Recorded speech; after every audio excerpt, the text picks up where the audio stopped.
In the last video, we talked about how the point slope form of a line, which is how we start writing equations.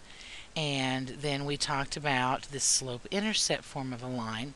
And remember, we took our point slope form and all we did was simplify it and solve it for y, and it turned into slope intercept. Now, because in slope intercept form the slope is what's in front of your x, and the y-intercept is the plane number that's behind it, that's normally the best way to graph a line. Although with this one it's going to be a little bit more difficult to graph 28/9. Our tick marks are not set up in ninths, they're set up in whole units.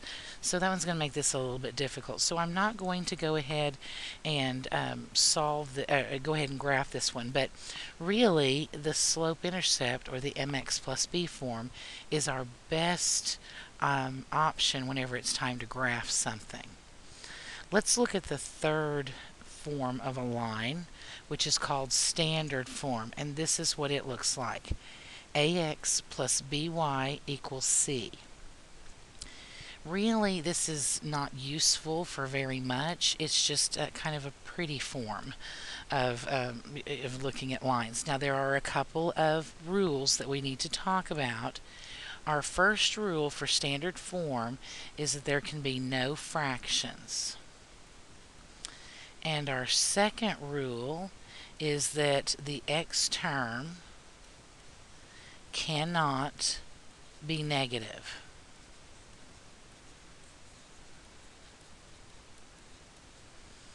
And that's the x term only. It cannot be negative. So we can't lead with a negative number. All right, now I'm going to talk about these couple of things here in just a second, but just to kind of give you an idea of what that's talking about, up here we had our y equals 8/9 x minus 28/9. And if I were going to put this in standard form, because that's all it is a manipulation, I would have to subtract 8/9 x from both sides because I want to move the x term in front of the y's. Now that would leave us with, and I'm going to do that over here, negative 8/9 x plus y equals negative 28/9. Now we're violating rules here. We're violating our first rule that says there can be no fractions. And the way that we can get rid of those denominators so that we don't have any fractions is that we can multiply every single term by 9, distributing that 9 out to every single thing. So the 9's would cancel top and bottom, so we'd have negative 8x plus 9y equals, here again our 9's would cancel and we'd have negative 28. Now we're still violating a rule. The x term cannot be negative. So what we could do here is we could multiply every single thing by negative 1.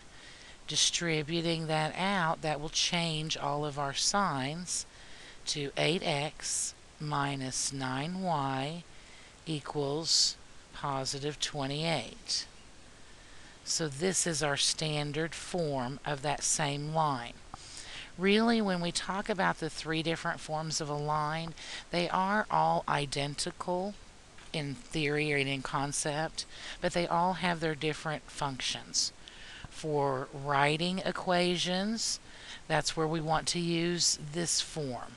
The y minus y1 equals m times x minus x1. Then we want to solve that for y so that it looks like this form, y equals mx plus b. This is our graphing one. And then finally, if we manipulate things around to where we're looking at the x's coming first, then the b's, then the c's, then the plain numbers, ax plus by equals c, and we have no fractions, and the x term is not negative, then we have it in standard form. But those are all just manipulations of each other. But the most important thing is to write equations, we use one form. To graph, we use another.